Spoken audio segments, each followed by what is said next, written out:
Olá, meus caros, prazer em conhecê-los. Eu sou a professora Ana Paula e nós vamos trabalhar juntos aqui operações imobiliárias integradas.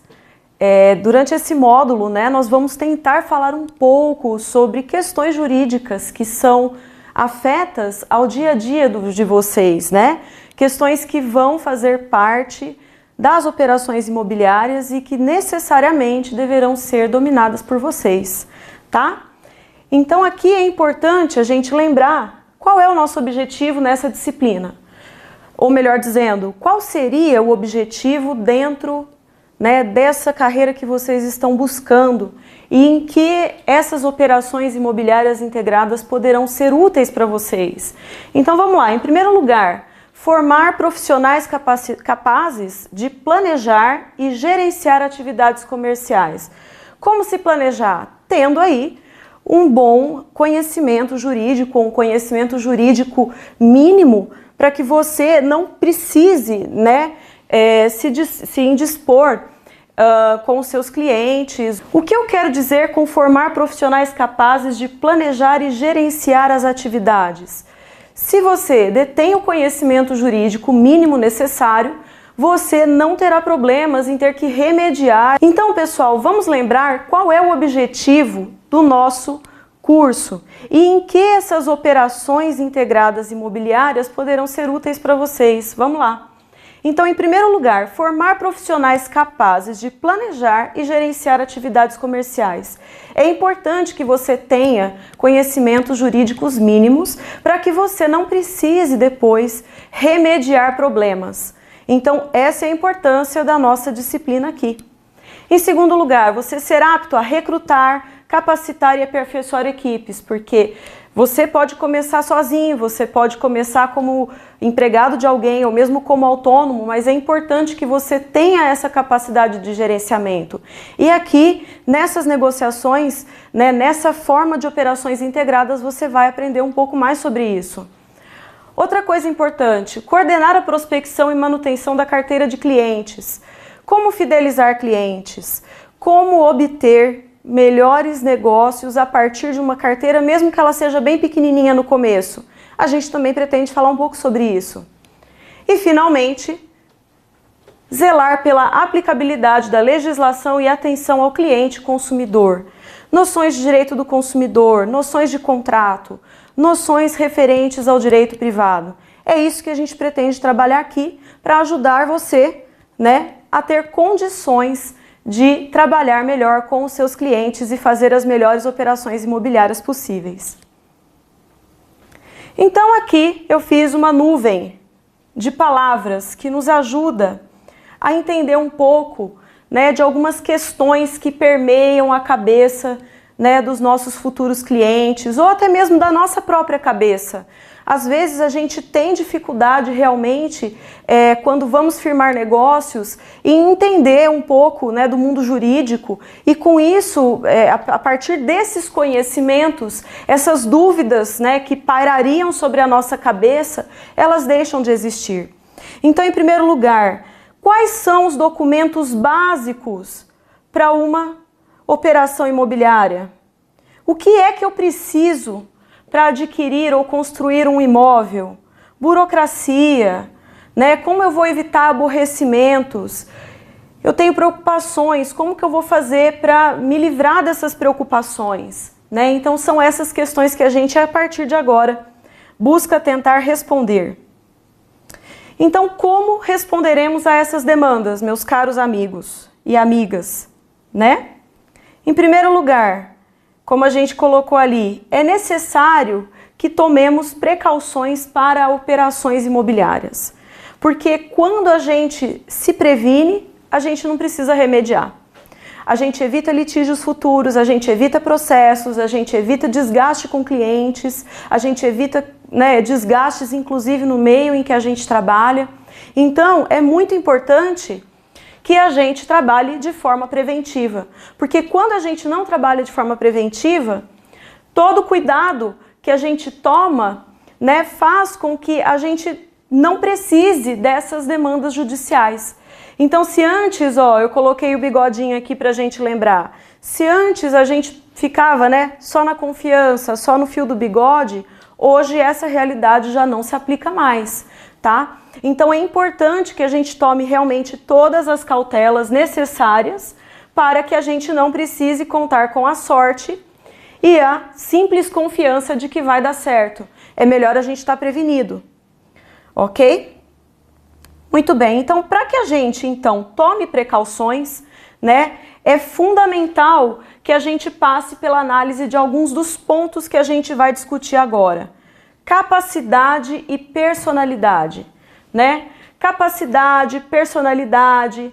Por que é tão importante falar sobre isso, pessoal? Simples, porque quando a gente trabalha com imóveis, quando a gente trabalha com operações imobiliárias, né, nós temos pessoas que compram e nós temos pessoas que vendem, nós temos pessoas que alugam, nós temos pessoas que são locadoras, né? Então é fundamental que nós entendamos quem é que pode e quem é que não pode, e se não puder, dentro de certas perspectivas, né, que elas precisam para que a partir de então estejam aptas a realizar esses negócios com a gente. É isso que a gente pretende entender a partir daqui. Então, fiz de novo essa nuvenzinha de perguntas para vocês. Quem pode comprar? Quem pode vender? Quem é pessoa natural? Quem é pessoa jurídica? São essas questões que a gente se propõe a refletir. Muito bem. Quando a gente fala em aquisição ou operações imobiliárias de forma geral, né? Eu estou falando muito mais sobre compra e venda, mas poderíamos falar aí de outros tipos de contratos que envolvam, né, operações imobiliárias, e a gente vai falar um pouco mais sobre isso no futuro. Mas é importante que a gente lembre o quê? Estamos tratando de relações privadas. Relações que são estabelecidas, que são firmadas entre particulares, entre pessoas comuns. Não estamos aqui envolvendo figuras como o Estado, por exemplo, né? Estado lato sensu, um governo, uma prefeitura. Estamos falando de forma geral sobre negócios ou operações realizadas entre particulares, entre pessoas comuns como eu e como você, tá? Então aqui é importante a gente saber qual é o meu respaldo jurídico, ou seja, qual é a lei na qual eu vou me apoiar para poder fazer essas negociações. Qual é o arcabouço jurídico, né, como os juristas costumam dizer, qual é o arcabouço jurídico utilizado aqui nessa situação? Bom, nós temos diversos dispositivos legais, diversas normativas às quais a gente pode se socorrer, mas é importante lembrar que dentre elas, a que nos socorre muito mais é o Código Civil, né? Que é onde nós temos aqui grande parte das disposições que tratam do direito privado, ok? O Código Civil, pessoal, só para a gente ter um contexto e entender com o que nós estamos lidando, porque se na eventualidade de você fazer uma operação imobiliária, você, para se precaver, você gostaria de fazer uma consulta ao Código Civil, vamos entender como é a sua divisão, né? Então, em primeiro lugar, o Código Civil ele é dividido em dois grandes espaços. Vou ampliar aqui para ficar mais fácil de vocês conseguirem enxergar, pessoal. Vocês têm os slides aí com vocês, né? Então, vocês conseguem acompanhar comigo também, tá bom? Então, parte geral. A parte geral, pessoal, ela é subdividida em pessoas, bens e fatos jurídicos. E o que significa tudo isso? Vamos falar de uma forma mais fácil. A parte geral do Código Civil, ela se propõe a estudar os componentes de uma relação jurídica privada. Como eu disse para vocês, nós não estamos falando de negociações ou de operações firmadas, pelo menos nesse primeiro momento, entre Estado, organizações, instituições públicas. Estamos falando isso sim de pessoas comuns, né, de particulares, como eu, como você, como os nossos vizinhos, como os nossos familiares, pessoas próximas de todos nós, né? Então é importante que a gente saiba onde estamos indo, que saibamos onde estamos indo. Então aqui nós estamos estudando quais são os elementos que compõem a relação jurídica por trás das operações imobiliárias nas quais iremos atuar, ok? Então aqui nós temos pessoas, bens e fatos jurídicos. Quem são os sujeitos que conosco participarão nessas operações imobiliárias? Pessoas. Que tipo de pessoas? Os chamados sujeitos de direito, que veremos em seguida. Sobre o que é que essas relações jurídicas versarão? Sobre bens, que também veremos, entenderemos quais são os bens sobre os quais as operações imobiliárias poderão acontecer. E, finalmente, os fatos jurídicos, que, de forma bem ampla, trazem diversas ocorrências do mundo jurídico que geram impactos no mundo jurídico e nas nossas vidas. Mas, para fins de negociações e operações imobiliárias, eu já dei a dica, a gente vai falar sobre negócios jurídicos. Os negócios jurídicos, eles são o primeiro passo para todos os tipos de contratos imobiliários que podemos ter, ok? E aqui, na sequência, nós temos a chamada parte especial, turma. A parte especial, ela cuida do direito das obrigações, do direito empresarial, do direito dos contratos, que faz parte do dia a dia das operações imobiliárias, do direito das coisas e dos direitos reais, que também faz parte das operações, porque estamos tratando, via de regra, dos imóveis aqui. Então, aqui estão os imóveis, do direito de família e direito das sucessões. Então, pessoal, para vocês entenderem, olha só que bacana. A parte especial do Código Civil, ela faz o quê? Ela vai ser exatamente onde se projetam aquelas relações dentro daqueles sujeitos que nós falamos aqui na parte geral, olha só.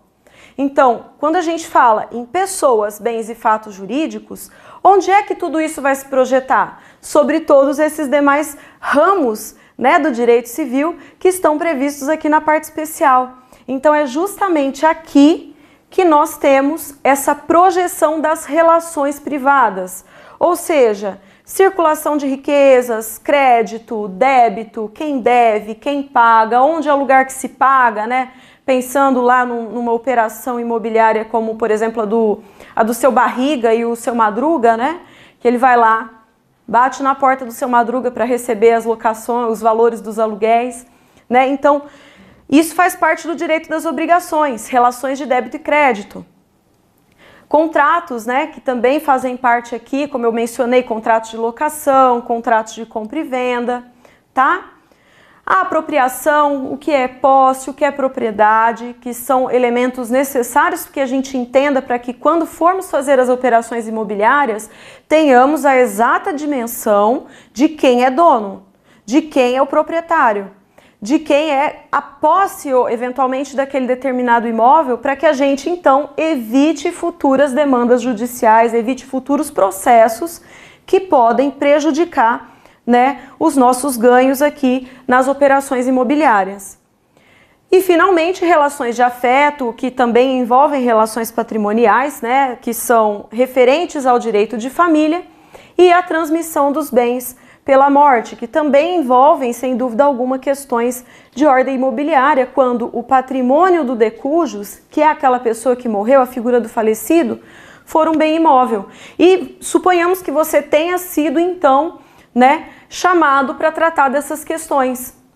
Como que você vai lidar com isso? Você precisa entender um pouco do que é um espólio, do que é um inventário, Se existe por parte daqueles herdeiros a possibilidade de dispor sobre aquele determinado bem, tá bom? Então é isso que a gente vai ver nessa parte aqui, por isso que o direito de família e das sucessões também se relacionam com as operações imobiliárias.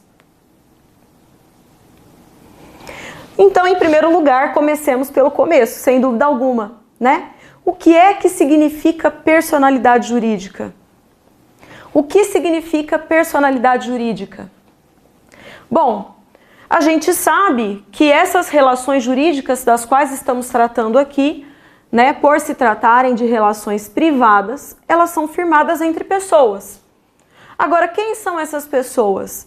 Vocês já devem ter uma pista. São as pessoas naturais, nós, eu, vocês, e também as pessoas jurídicas, né, que são criações, ficção legal, alguma coisa que o nosso legislador criou para facilitar a circulação de riquezas.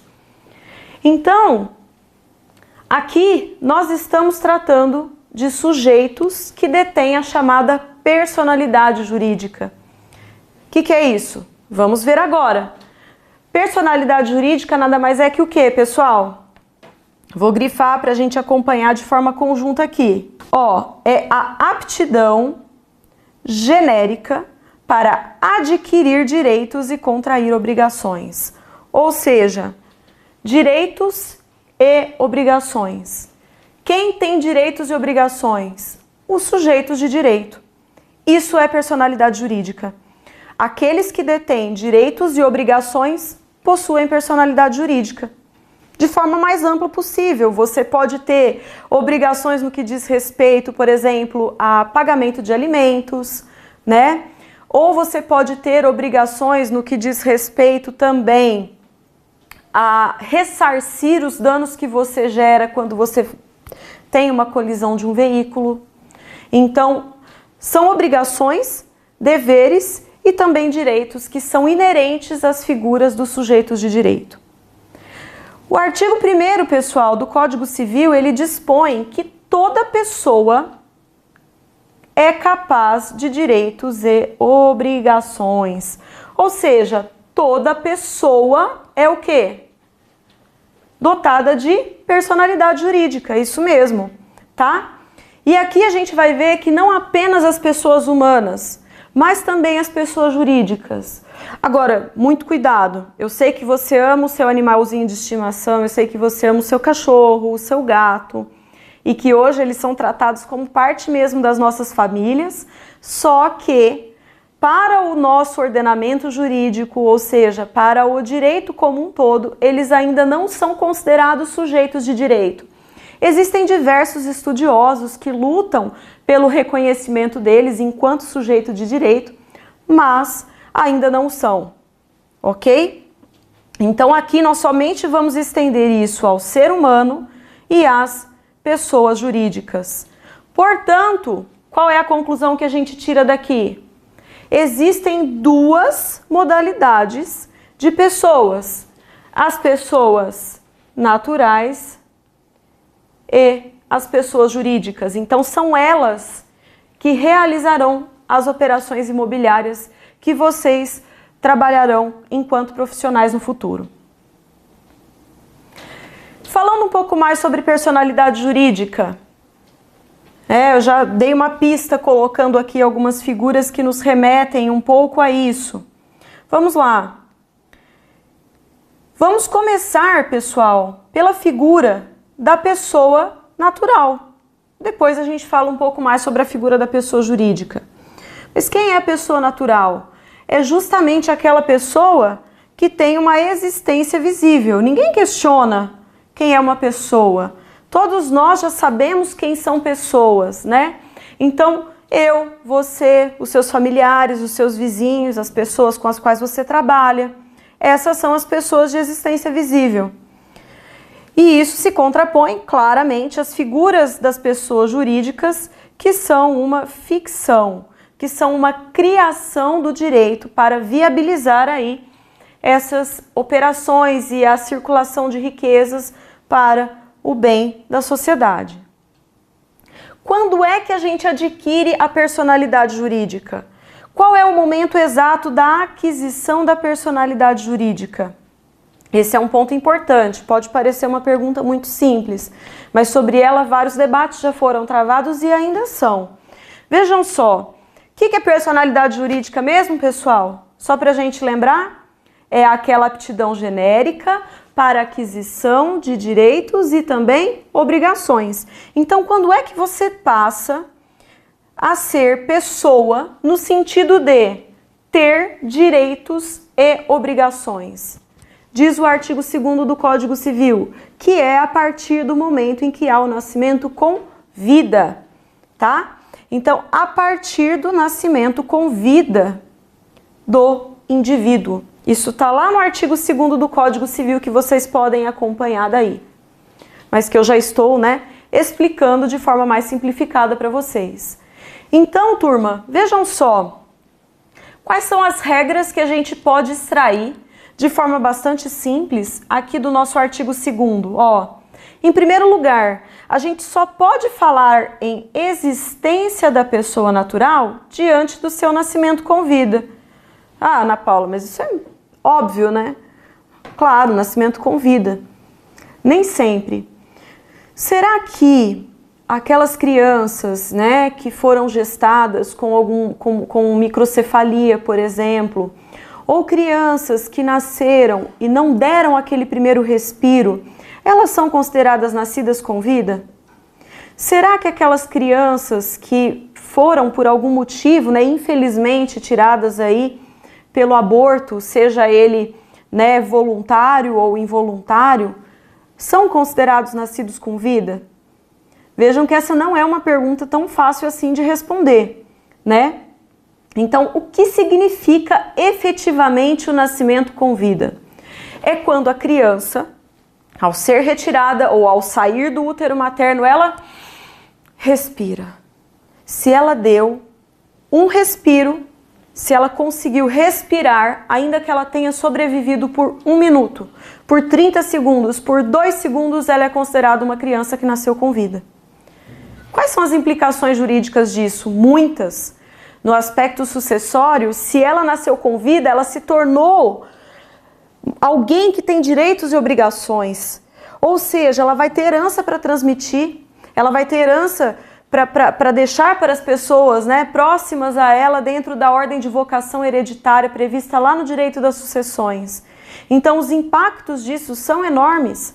As pessoas consideradas nascidas com vida, ainda que pelo menos por 30 milésimos de segundo, né, se elas conseguiram respirar, isso significa que elas detiveram, ainda que por um breve instante, a personalidade jurídica, foram agentes ou sujeitos de direitos e obrigações. Olha só. E como é que a gente atesta isso? Né? Só para curiosidade de vocês. Através de uma perícia médica, que é a chamada adosimácia de Galeno, que é aquela na qual o médico perito retira o pulmão do bebê, coloca na água e verifica se houve aquele respiro, porque se houve o respiro, o pulmão daquele bebê expandiu-se, né, e contraiu o ar. Então, quando ele é colocado na água, o pulmãozinho vai subir e com isso a gente consegue atestar que aquela criança respirou, ou seja, nasceu com vida.